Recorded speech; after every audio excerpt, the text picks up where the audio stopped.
बड़ी खबर महाराष्ट्र की सियासत से। गृह मंत्री अनिल देशमुख ने इस्तीफा दे दिया है। इस वक्त की बड़ी खबर, आज ही बॉम्बे हाईकोर्ट ने उनके खिलाफ सीबीआई जांच का आदेश दिया था। उसके बाद से लगातार सवाल उठने लगे थे और तभी यह तय हो गया था कि उन पर इस्तीफे का दबाव बढ़ जाएगा। अब इस वक्त की सबसे बड़ी खबर यह है कि महाराष्ट्र के गृह मंत्री अनिल देशमुख ने अब इस्तीफा दे दिया है। देवेंद्र फडणवीस ने भी सवाल उठाए थे आज हाईकोर्ट का फैसला आने के बाद और उन्होंने मांग ये कर दी थी कि अनिल देशमुख को अब इस्तीफा दे देना चाहिए। अब गृह मंत्री अनिल देशमुख ने इस्तीफा दे दिया है। नैतिक तौर पर काफी वो घिर भी चुके थे। जिस तरीके से आरोप उनके ऊपर परमवीर सिंह ने लगाए थे, उसके बाद जयश्री पाटिल ने भी याचिका दाखिल की थी। आज बॉम्बे हाईकोर्ट ने कहा यह असाधारण बातचीत है, असाधारण घटना है। जो आरोप लगे हैं वो बेहद गंभीर है, वो आरोप साधारण नहीं है। इसलिए सीबीआई को जांच करनी चाहिए। पंकज हमारे साथ जुड़ चुके हैं, सीधे उनका रुख करते हैं। पंकज, ये बड़ी खबर, और हाईकोर्ट ने जब सीबीआई जांच का फैसला दिया था उसके बाद से ये लगातार इस बात के कयास लग रहे थे कि अब इस्तीफे का दबाव बढ़ेगा और अनिल देशमुख को हो सकता है इस्तीफा देना पड़े। जी बिल्कुल, देखिए दिन में भी जब हमने इस बारे में बात की थी तो हमने कहा था कि जिस तरह से अनिल देशमुख पर लगातार विपक्ष की तरफ से दबाव बनाया जा रहा है और कहा जा रहा है कि अनिल देशमुख को रिजाइन करना चाहिए, तब खुद एनसीपी के सुप्रीमो शरद पवार ने उनका बचाव किया था और कहा था कि अनिल देशमुख पर जो आरोप लगे हैं वो बेबुनियाद है या उनको बचाने की उनके खिलाफ साजिश की एक कोशिश है। लेकिन अब जिस तरह से बॉम्बे हाईकोर्ट ने इस पूरे मामले की जांच जो है वो सीबीआई को दे दी है, तो अब लगातार जिस तरह से विपक्ष की तरफ से आवाज उठ रहे थे कि नैतिकता के आधार पर अनिल देशमुख को अपनी कुर्सी छोड़ देनी चाहिए, तो अब जो खबर आ रही है वो ये है कि अनिल देशमुख ने रिजाइन कर दिया है। यानी कि अब सीबीआई जांच जब अनिल देशमुख के खिलाफ होगा तो अनिल देशमुख अपने पद पर नहीं होंगे। लगातार ये भी कहा जा रहा था कि महाराष्ट्र में जो इस पूरे मामले पर जो जांच हो रही थी या जिस तरह से इस मामले की जांच करने की बात कही जा रही थी, तो सबसे पहले जो पुलिस विभाग के जो मुखिया हैं अनिल देशमुख, उन्हें रिजाइन करना चाहिए, लेकिन उनका रेजिग्नेशन तब नहीं लिया गया। लेकिन अब एनसीपी पर और महाराष्ट्र सरकार पर यह दबाव था कि वो अनिल देशमुख का रिजाइन ले, क्योंकि अब उनके खिलाफ सीबीआई जांच की पंकज, जो मौजूदा परिस्थितियां अब बन गई थी बॉम्बे हाईकोर्ट के आदेश के बाद, अब जानकारी यह है कि कुछ ही देर में उद्धव ठाकरे को इस्तीफा सौंप देंगे, उनसे मिलने जा रहे हैं अनिल देशमुख। जो मौजूदा परिस्थितियां बन गई थी और जिस तरीके से आरोप लगे थे, 100 करोड़ की वसूली के आरोप लगे थे, ठीक है, हाईकोर्ट ने कुछ कड़ी बातें पिछली सुनवाई के दौरान जरूर कही थी, लेकिन आज जब सीबीआई जांच का आदेश दिया तो ये नैतिक तौर पर भी सरकार काफी घिर गई थी। और अगर गृह मंत्री के पद पर होते हुए सीबीआई उन्हें समन करती, उन्हें जाना पड़ता सवालों का जवाब देने के लिए, तो सरकार पूरी तरीके से कटघरे में खड़ी करती। तो इसलिए अब अपरिहार्य हो गया था शायद कि उन्हें इस्तीफा देना ही पड़े, इसके अलावा कोई दूसरा विकल्प नहीं। तो बिल्कुल, देखिए जिस तरह से अनिल देशमुख के खिलाफ अब सीबीआई जांच की को लेकर आदेश खुद बॉम्बे हाईकोर्ट ने दिया है, और अगर अब भी वो अगर रिजाइन नहीं देते, अपनी पोजीशन वो नहीं छोड़ते, तो कहीं ना कहीं उनकी पार्टी की और सरकार की किरकिरी होती। लिहाजा अनिल देशमुख पर भी एक दबाव था कि नैतिकता के आधार पर, या कह सकते हैं कि जो बाकी पक्ष है उनके दबाव में उन्हें रिजाइन देना था। लिहाजा अब ये खबर आ गई है कि अनिल देशमुख जो है वो अपना इस्तीफा जल्द ही मुख्यमंत्री को सौंपेंगे, और इसको लेकर एनसीपी के जो बड़े दूसरे मंत्री हैं वो कुछ देर में मुंबई के मंत्रालय में एक प्रेस कॉन्फ्रेंस करेंगे और इस पर अपनी बात कहेंगे। तो कहीं ना कहीं एक बड़ी खबर, जिस तरह से अनिल देशमुख पर दबाव था रिजाइन करने के लिए, इस्तीफा देने के लिए, तो आखिरकार अनिल देशमुख ने रेजिग्नेशन देने का फैसला ले लिया। ठीक है, सुभाष शिर्के हमारे साथ जुड़ चुके हैं, सीधे उनका रुख कर लेते हैं। सुभाष शिर्के, अनिल देशमुख तो इस्तीफा दे रहे हैं, उनका इस्तीफा अपरिहार्य भी था, लेकिन ये बवाल यहीं पर थमेगा क्या?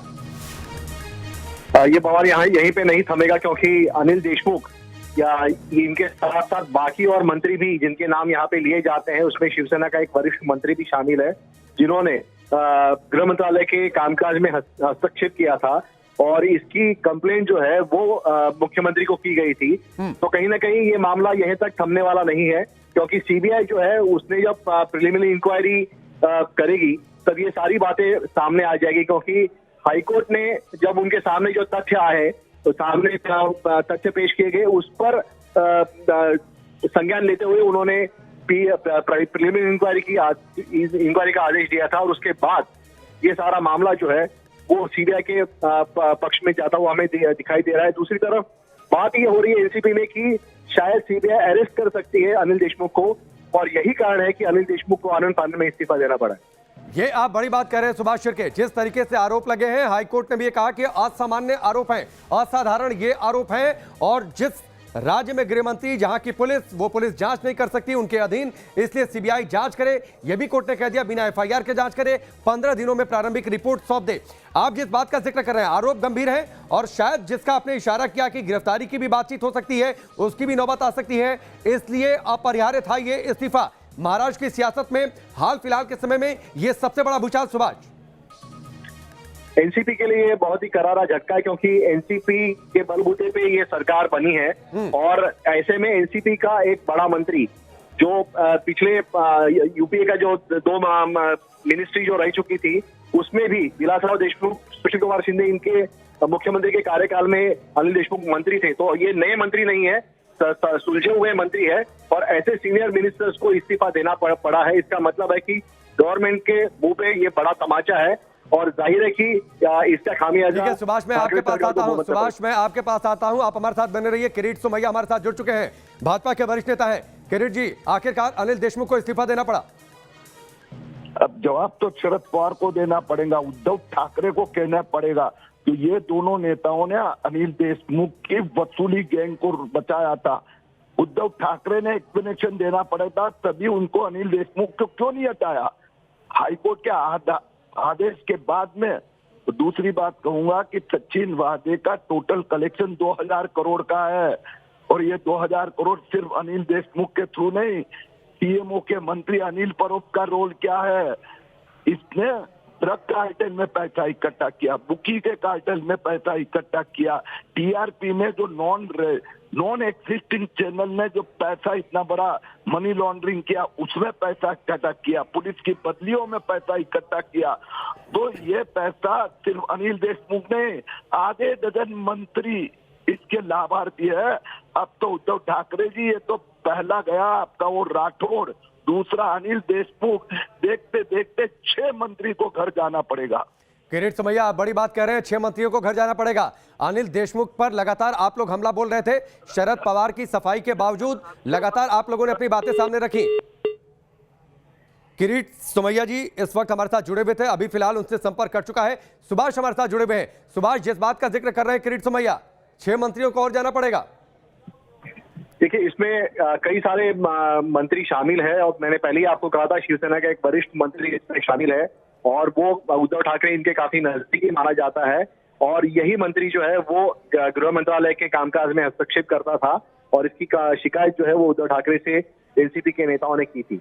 तो कहीं ना कहीं ये मामला जो है वो यहाँ तक थमता हुआ दिख नहीं रहा है। दूसरी तरफ एनआईए को कुछ जो तथ्य मिले हैं, उनमें उनको कुछ डायरी मिली है, डायरी में कई सारे ऑफिसर्स के नाम है, उनके सामने उनके रकम कुछ लिखी हुई है। तो एनआईए का अंदेशा ये है कि शायद ये रकम जो है वो घूस दी गई है गवर्नमेंट ऑफिसर्स को, और ये जो इसकी तहकीकात भी की जा रही है। तो मामला जो है वो गंभीर यहाँ पे बनता हुआ नजर आ रहा है। सुभाष, जिस तरीके से परिस्थितियां हैं और जिसका दावा किरीट सोमैया कर रहे थे, राज्य में बीजेपी को इस घटना के बाद सियासी तौर पर, राजनीतिक तौर पर जाहिर सी बात है अब संजीवनी मिल जाएगी।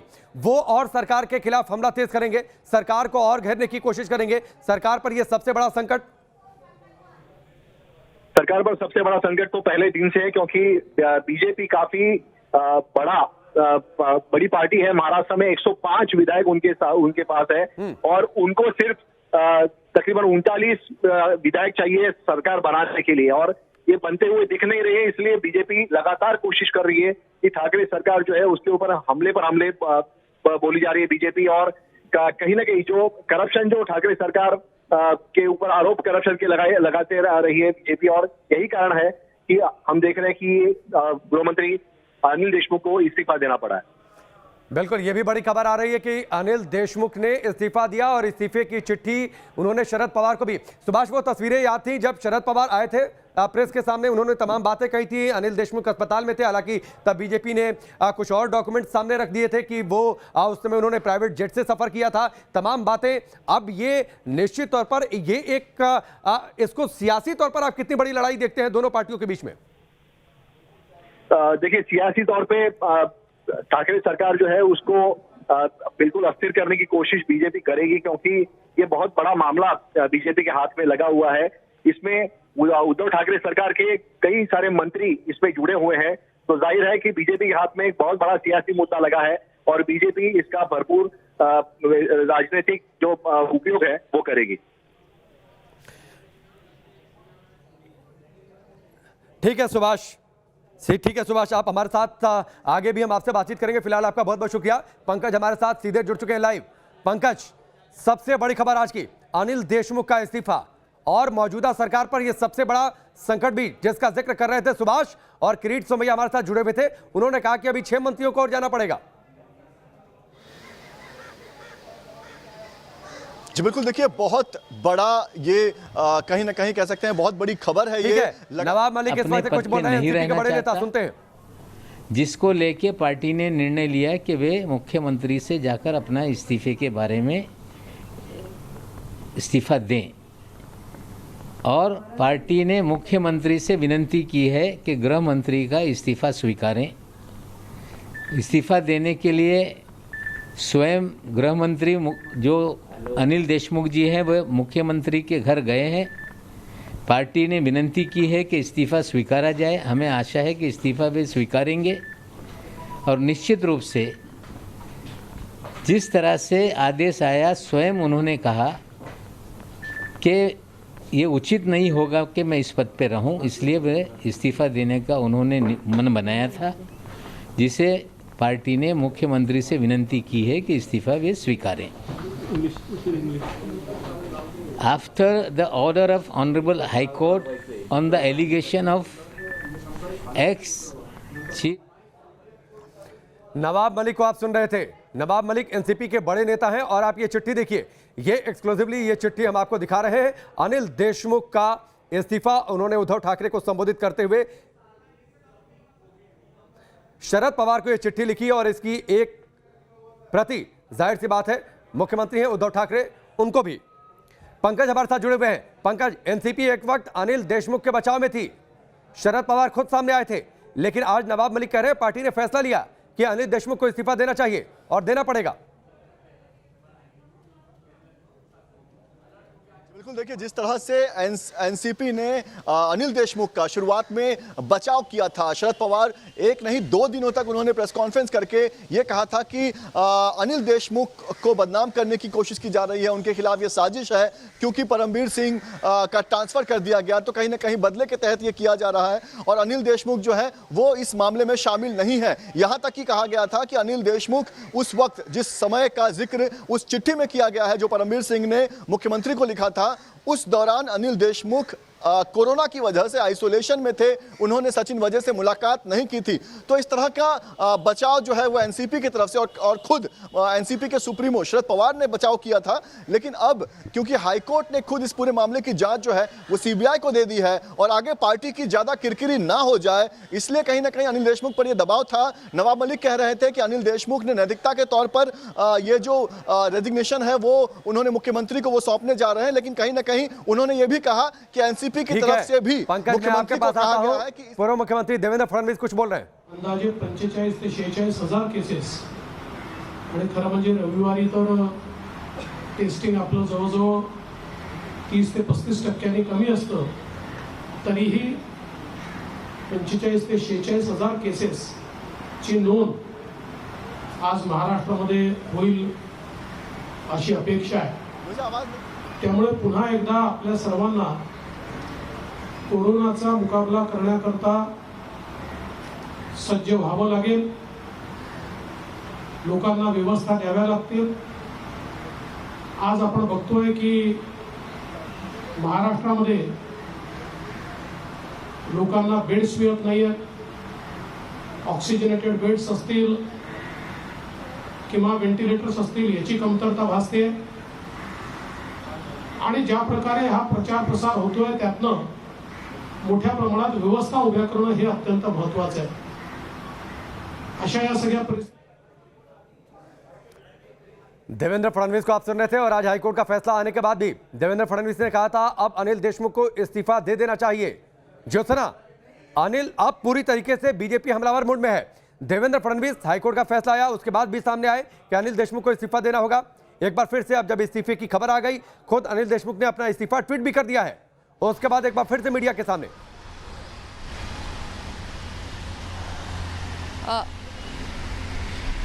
बिल्कुल सही कहा आपने, क्योंकि अनिल देशमुख जो है वो पिछले कई दिनों से भाजपा कह रही थी कि अनिल देशमुख को इस्तीफा दे देना चाहिए, और आखिरकार बॉम्बे हाईकोर्ट की जो सूचना उन्होंने जो फैसला दिया है कि सीबीआई इंक्वायरी होगी, उसमें अनिल देशमुख का भी नाम है, तब जाकर अनिल देशमुख ने ये इस्तीफा दिया है। इसका मतलब कहीं ना कहीं भाजपा जो है हमलावर के मूड में है, और भाजपा का जो ये पहला हमला है वो बहुत बड़ा घाव है ठाकरे सरकार पे। दूसरी तरफ यह है कि आज सुबह अनिल देशमुख जो है वो खुद एनसीपी के सुप्रीमो शरद पवार इनके घर मिलने गए थे। वहाँ पर उनकी बैठक जो है एनसीपी के सुप्रीमो शरद पवार, सुप्रिया सुले और उप मुख्यमंत्री अजित पवार से हुई थी, और इन तीनों के साथ बातचीत करने के बाद अनिल देशमुख ने अपना इस्तीफा दिया है, और इस्तीफे में उन्होंने कहा कि ये नैतिकता है, मतलब नैतिकता के तौर पर मैं ये इस्तीफा दे रहा हूँ। अभी इंक्वायरी के बाद ये सामने आएगा कि ये नैतिकता थी या वाकई में इसमें कौन आरोपी था, ये सामने आएगा। लेकिन कहीं ना कहीं ये ठाकरे सरकार जो है उसके ऊपर बहुत बड़ा घाव है, क्योंकि इससे पहले हमने देखा कि संजय राठौड़ जो ठाकरे सरकार के खुद शिवसेना के मंत्री थे, उनको इस्तीफा देना पड़ा था, तब भी भाजपा बहुत हमलावर हुई थी, और अभी दूसरे मंत्री है ठाकरे सरकार के जिनको इस्तीफा देना पड़ा है। लेकिन विकास, ये मामला अलग है, ये मामला अलग है। पहले सरकार का हर सिस्टम अनिल देशमुख के बचाव में था, खुद शरद पवार बचाव में थे, एनसीपी के सारे बड़े नेता बचाव में थे, शरद पवार ने खुद बाकायदा प्रेस कॉन्फ्रेंस की थी। लेकिन अब जिन परिस्थितियों में इस्तीफा देना पड़ रहा है, कोर्ट की जो टिप्पणी आई है कि आप 15 दिनों के अंदर प्रारंभिक रिपोर्ट दें, और जाहिर सी बात है जिस तरीके से जो फैक्ट सामने हैं वो रिपोर्ट लगता नहीं है कि अनिल देशमुख का किसी तरीके से कोई बचाव कर पाएगी। अगर वाकई परिस्थितियां ऐसी बनती हैं तो फिर आगे बहुत राह मुश्किल होने वाली है महाराष्ट्र में सरकार की।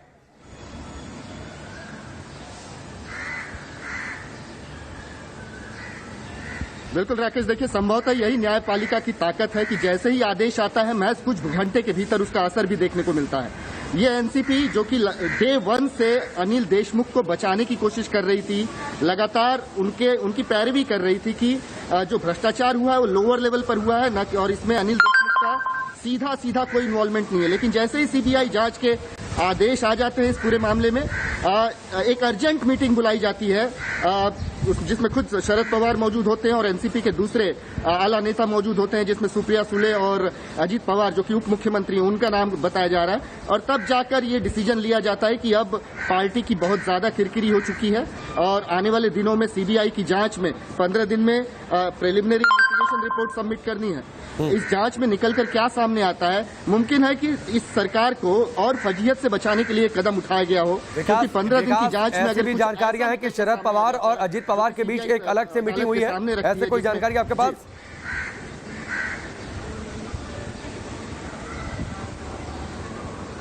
जी बिल्कुल, देखिए जो मीटिंग की शुरुआत हुई थी वो शरद पवार और अजित पवार के बीच में ही हुई थी। एक अर्जेंट मीटिंग थी, मराठी भाषा में इसे कहा गया, जब पत्रकारों को इन्फॉर्म किया गया कि तातडीची मीटिंग बुलाई गई है, मतलब ये अर्जेंट मीटिंग बुलाई गई थी। ये अदालत का फैसला आता है 11:15 के आसपास और ये मीटिंग होती है 12 बजे के आसपास। तो आप समझ सकते हैं कि एनसीपी ने कितने आनंद फानंद में कदम उठाया। एनसीपी शरद पवार को वैसे भी राजनीति का दूरदृष्टा समझा जाता है, वो समझ जाते हैं कि जो कदम है पार्टी के वो किस तरफ जा रहा है। जैसे ही बॉम्बे हाई कोर्ट का आदेश आता है कि सीबीआई जांच बिठा दी गई है और महज 15 दिनों के भीतर उन्हें ये रिपोर्ट सबमिट करनी है अदालत में, शरद पवार ये भाप गए कि पार्टी की किरकिरी हो सकती है, फजीहत हो सकती है। अगर अनिल देशमुख का इस मामले में किरदार निकलकर सामने आता है, जो आरोप सत्य पाए जाते हैं, तो पार्टी को फजीहत से बचाने से कोई रोक नहीं सकता। और इसी वजह से अब ये निर्णय लिया गया है कि वो अपने गृह मंत्री पद से इस्तीफा दे दें, अलग हो जाएं, किनारे हो जाएं, ताकि एक डैमेज कंट्रोल जो है वो पार्टी अपने स्तर पर कर सके। जी राकेश। निश्चित तौर पर ज्योत्सना, बैठकें तो अभी चलेंगी आगे। बैठकों के सिलसिले की शुरुआत हुई थी अजित पवार और शरद पवार के बीच में, उसके बाद ये खबर आ जाती है कि अनिल देशमुख का इस्तीफा, अनिल देशमुख ने इस्तीफा दे दिया। अनिल देशमुख ने अपना इस्तीफा ट्विटर पर भी अपलोड कर दिया, वो अब सार्वजनिक भी हो चला है। लेकिन ये भी खबर आती है बीच में कि उनसे रिक्वेस्ट की जा रही है मुख्यमंत्री उद्धव ठाकरे से कि वो इस्तीफा स्वीकार कर ले। ठीक है, मैं आता हूं आपके पास ज्योत्सना। राम कदम, बीजेपी के नेता वरिष्ठ हमारे साथ जुड़ चुके हैं। राम कदम जी, अनिल देशमुख को इस्तीफा देना पड़ा है। देखिएगा, जिस प्रकार से न्यायपालिका ने महाराष्ट्र के 3 दलों की वसूली सरकार को करारा तमाचा दिया है, उस करारा तमाचे के कारण इन्हें मजबूरी से इस्तीफा देना पड़ा। 1.25 महीने से हम मांग कर रहे थे कि नैतिकता के आधार पर उन पर संगीन आरोप लगे हैं, वे इस्तीफा दे। तो तीनों के तीनों दल पहाड़ की तरह ये पूरे हफ्ता वसूली गैंग का समर्थन और बचाव कर रही थी। मुख्यमंत्री भी स्वयं बचाव कर रहे थे। शरद पवार जी ने पहली अपनी प्रेस वार्ता में कहा कि उनके इस्तीफे का फैसला मुख्यमंत्री करेंगे, पर चंद घंटों में ऐसा क्या घटित हुआ कि शरद पवार जैसे नेता को घुमजाव करते हुए कहना पड़ा कि इस्तीफा देने की कोई आवश्यकता नहीं। क्या अनिल देशमुख जी मुंह खोले तो और भी नेताओं के नाम आएंगे, ये डर था? कौन सा डर था राम कदम जी? लेकिन अनिल देशमुख ने कहा है कि वो नैतिकता के आधार पर इस्तीफा दे रहे हैं। नैतिकता 1.25 महीने के बाद कैसे याद आई? 1.25 महीने तक नैतिकता कहाँ, कौन सी निद्रा में थी नैतिकता? नैतिकता के आधार पे दे रहे हो तो नैतिकता तुम्हारी 1.25 महीने कहाँ खो गई थी? हम व्यक्ति विशेष टिप्पणी नहीं करेंगे। हम जिस प्रकार का घिनौना आरोप लगा है, किसी सरकारों में, किसी प्रांतों में स्वयं मंत्री पुलिस के द्वारा महीने की 100 करोड़ की उगाही का आदेश दे, ऐसा कभी किसी ने सुना नहीं है। और एक सीनियर उन्हीं के आईपीएस अफसर सबूतों के साथ ये आरोप करते हैं। आरोप करने के बाद उस खत को लेकर के एफआईआर दर्ज तक नहीं होता। अब वे स्वयं पद पर बैठे हैं। गृह मंत्री की जांच एक पुलिस इंस्पेक्टर कैसे कर सकता है? जैसे मान करके चलो कि हवलदार से कह दिया कि जाओ तुम पुलिस कमिश्नर की जांच करो, ये तो हास्य है। पूरी तरह से वसूली सरकार ने ये वाजे मामला और हफ्ता वसूली मामला इन लोगों को बचाने का दुष्कर्म किया है। 1.25 महीना सारा देश देख रहा है। इनकी इज्जत की धज्जियां उड़ चुकी है। ये हम नहीं कह रहे। मुख्यमंत्री की पत्नी रश्मि ठाकरे, उनका अखबार है सामना में ये लिख करके आया, यानी मुख्यमंत्री की पत्नी स्वयं उस अखबार के द्वारा देश को बताती कि इज्जत की धज्जियां उड़ चुकी है। तब इनकी नैतिकता कहाँ खो गई थी? हमने तो यहाँ तक कह दिया था कि अब नार्को टेस्ट करा लो और अपना दामन साफ है, बता दो देश और दुनिया को। राम कदम जी, किरीट सोमैया कह रहे थे अब से थोड़ी देर पहले, हमारे साथ जुड़े हुए थे, उन्होंने कहा अभी और मंत्री जाएंगे, अभी 6 मंत्रियों को और जाना पड़ेगा। कौन कौन ये 6 मंत्री हैं जो आप लोगों के टारगेट पर हैं, या आप लोगों को ये लगता है कि वो इन आरोपों में घिरे हो सकते हैं? देखिएगा, हम कभी भी भारतीय जनता पार्टी दल व्यक्ति विशेष की राजनीति नहीं करता। जो भी व्यक्ति इस देश के लिए ठीक नहीं है, इस लोकतंत्र में धब्बा है, लोगों के पैसे का गलत इस्तेमाल कर रहा है, उगाही कर रहा है, वसूली कर रहा है, ऐसे हर व्यक्ति के विरोध में हम दल करके आवाज उठाते हैं। जिस प्रकार से अनिल देशमुख जी को बचाने के लिए तीनों दल के बड़े बड़े नेता सामने आए थे, तो देश का छोटा नन्हा सा बालक भी समझ लेगा कि वे क्यों आए थे आगे, कि अनिल देशमुख अपना मुंह न खोले। यदि वे मुंह खोलेंगे तो ये तीनों दिल के बड़े नेता मुंह दिखाने के लायक नहीं बचेंगे। तो बिल्कुल स्वाभाविक है ये। लेकिन अब तो उन्हें बोलना पड़ेगा ना राम कदम जी, अब तो मुमकिन है, हाईकोर्ट ने कहा है कि 15 दिनों के अंदर प्रारंभिक रिपोर्ट दे सीबीआई, बिना एफआईआर दर्ज किए भी जांच शुरू करे और 15 दिनों के अंदर एक रिपोर्ट दे, तो जाहिर सी बात है संभावना तो है कि अनिल देशमुख को बुलाया जाएगा और पूछताछ उनसे की जाएगी। उन्हें बोलना तो पड़ेगा। नहीं, निश्चित तौर पे अब जिस प्रकार से अभी वो जांच किस प्रकार का निर्णय आया है वह देखा नहीं है, पर निश्चित तौर पे उनको बुलाया जाएगा, जांच होगी, जांच होकर जो भी तथ्य हैं देश और दुनिया के सामने आएंगे। पर जिस प्रकार से इनका लीपापोती करने का रवैया रहा है 1.25 महीने में, तो वो रवैया दर्शा रहा था कि ये कुछ ना कुछ छुपा रहे हैं। इतना दागी चेहरा लेकर के ये सरकार घूम रही थी, अगर इतना ही इनका दामन सफा था तो 1.25 महीने पहले इन्होंने इस्तीफा क्यों नहीं दिया? अब इनको नैतिकता याद आती है, पहले इनको नैतिकता क्यों नहीं याद आई? ऐसे कई सारे सवाल हैं। तो इसके लिए ये वसूली सरकार नैतिकता की बात न करे। इन्हें मजबूरन न्यायपालिका ने इनके मुंह पर जो करारा तमाचा दिया है, उसके कारण इन्हें इस्तीफा देना पड़ा। राम कदम जी, सियासी तौर पर आप इस लड़ाई को आगे अब भारतीय जनता पार्टी महाराष्ट्र में खासतौर पर कैसे आगे बढ़ाएगी? निश्चित तौर पर बढ़ाएगी। विगत 16 महीनों के अंतराल में पालघर साधु हत्याकांड का मामला हो, उन साधुओं की किलकारियां इस सरकार के कान में अब तक नहीं सुनाई दी उन्हें। अभी भी देश का समस्त संत समाज, साधु समाज क्रोधित है। इस 16 अप्रैल को 1 साल पूर्ण होगा।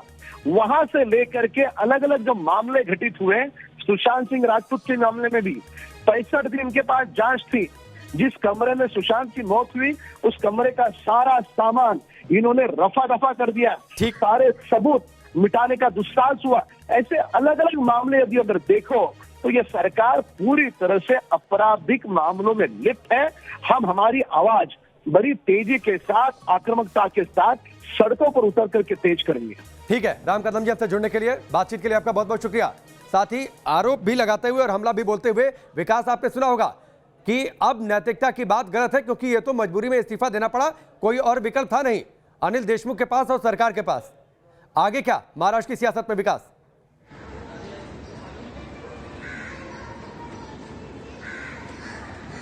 देखिए, सियासत बिल्कुल एक नई करवट लेगी। बीजेपी जो कि मुद्दे लपकने में माहिर है, महाराष्ट्र में कई ऐसे मुद्दों को उन्होंने महाविकास आघाड़ी सरकार के सामने लाकर रखा है और लगातार दबाव बना के रखा है बीजेपी ने विपक्ष के तौर पर। ये पहला मुद्दा नहीं है, दरअसल इसके पहले भी कई ऐसे मामले हुए हैं जब महाराष्ट्र की महाविकास आघाड़ी सरकार, उद्धव सरकार बैकफुट पर नजर आई है। लेकिन जब से वजह गेट हुआ है, जब से ये वजह का एंटीलिया के नीचे विस्फोटकों से भरा स्कॉर्पियो रखा जाना, उसके बाद मनसुख हत्या प्रकरण और तो और 100 करोड़ के वसूली वाली मामला, जिसमें महाराष्ट्र के इतिहास में पहली बार ऐसा हुआ कि किसी पुलिस कमिश्नर ने राज्य के गृह मंत्री पर यह आरोप लगाया कि गृह मंत्री दबाव बनाते हैं इंस्पेक्टर्स पर कि वो वसूली करें बार, पब, रेस्टोरेंट।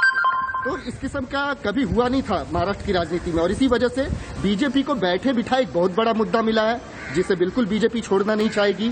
लगातार हमने बजट सेशन में भी देखा कि किस तरीके से इन तमाम मुद्दों को लेकर देवेंद्र फडणवीस काफी आक्रामक थे, जो कि नेता विपक्ष है महाराष्ट्र में, काफी आक्रामक थे। अब ये जो मुद्दा है, ये जो सीबीआई के जांच के आदेश हैं, तो इसको भी बीजेपी एक बहुत बड़ा मुद्दा बनाकर आने वाले दिनों में आगे बढ़ते दिखेगी हमें महाराष्ट्र में। महाराष्ट्र के गृह मंत्री अनिल देशमुख का इस्तीफा, उन्होंने अपने इस्तीफे की चिट्ठी जो उन्होंने लिखी है मुख्यमंत्री उद्धव ठाकरे को, वो चिट्ठी अब ट्वीट भी कर दी है। आज बॉम्बे हाईकोर्ट ने फैसला दिया था। फैसला यह दिया था कि जो आरोप लगे हैं अनिल देशमुख पर, वो असाधारण आरोप हैं और उनकी जांच सीबीआई को ही करनी चाहिए।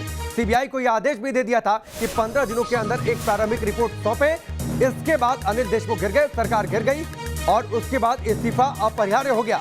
तीनों सहयोगी इस वक्त हमारे साथ बने हुए हैं। पंकज, लगातार बीजेपी अब फ्रंट फुट पर है और सीधे तौर पर किरीट सोमैया ने अब से थोड़ी देर पहले कहा 6 मंत्रियों को जाना पड़ेगा, सरकार पूरी तरीके से घिरी हुई है, जवाब देना आने वाले दिनों में मुश्किल होगा सरकार के लिए। जी बिल्कुल, देखिए बीजेपी जो है वो लगातार हमलावर थी और सचिन वजह का मामला बीजेपी के हाथ में सबसे बड़ा मुद्दा था जिसे बीजेपी किसी भी हाल में छोड़ना नहीं चाहती थी। लगातार इस मामले को जो है विधानसभा में खुद देवेंद्र फडणवीस ने उठाया था और आखिरकार जब कोर्ट का आदेश आ गया है, पहले लगातार कहा जा रहा था कि पुलिस इस मामले की जांच करेगी और तब ये तय नहीं हो पा रहा था कि अगर पुलिस इस मामले की जांच करेगी तो कैसे जांच करेगी, क्योंकि महाराष्ट्र के गृह मंत्री पर यह आरोप है। तो पुलिस इस मामले की अपने ही पुलिस विभाग के मुखिया के खिलाफ पुलिस आखिर कैसे जांच कर सकती है। तो ये दबाव जो था वो भाजपा की तरफ से था, लेकिन जब आज कोर्ट ने सीबीआई जांच के आदेश दे दिए हैं तो अब अनिल देशमुख के पास कोई विकल्प नहीं बचा है। नैतिकता की बात सिर्फ कही जा रही है, लेकिन दूसरी बात जो नवाब मलिक ने कही वो ये भी कही कि एनसीपी की तरफ से उद्धव ठाकरे यानी कि महाराष्ट्र के मुख्यमंत्री को कहा गया है कि इस रेजिग्नेशन को एक्सेप्ट किया जाए। यानी कहीं ना कहीं दबाव जो है वो पार्टी की तरफ से भी है कि आप इस पूरे मामले को देखते हुए, इस पूरे विवाद को देखते हुए आप रिजाइन करिए, क्योंकि अगर सीबीआई जांच होगी, जब अनिल देशमुख को लगातार सीबीआई के लोग अपने दफ्तर बुलाएंगे तो इसमें एनसीपी की किरकिरी होगी और पार्टी नहीं चाहती कि आने वाले समय में उनकी किरकिरी हो। लिहाजा एक बैठक हुई, इस बैठक में यह फैसला लिया गया, बाद में अनिल देशमुख को बुलाया गया, अनिल देशमुख से बातचीत की गई और कहा गया कि अब आपको रिजाइन करना पड़ेगा और इस बात की औपचारिक घोषणा भी कर दी गई है। अनिल देशमुख महाराष्ट्र के मुख्यमंत्री के पास गए हैं और वहां पर वो औपचारिक तौर पर अपनी जो रेजिग्नेशन है, अपना जो इस्तीफा है वो उनको सौंपेंगे। तो कहीं ना कहीं भाजपा के लिए बड़ी जीत है और महाराष्ट्र में जिस तरह से 105 विधायकों के साथ भाजपा सबसे बड़ी पार्टी है, तो एक विपक्ष के तौर पर भाजपा जो है वो बहुत ही ताकतवर थी। पंकज, आप हमारे साथ बने रहिए, विकास और ज्योत्सना भी हमारे साथ बने हुए हैं। इस वक्त की सबसे बड़ी खबर यह है कि महाराष्ट्र के गृह मंत्री अनिल देशमुख ने अब इस्तीफा दे दिया है। बॉम्बे हाईकोर्ट के सीबीआई जांच के आदेश वाले फैसले के बाद बीजेपी पूरी तरीके से हमलावर है, फ्रंट फुट पर है। बीजेपी कह रही है यह मामला यहीं पर नहीं थमने वाला है, आगे इसकी आंच सरकार तक पहुंचेगी और मंत्रियों को इस्तीफा देना पड़ेगा, क्योंकि और मंत्री इन आरोपों के घेरे में हैं।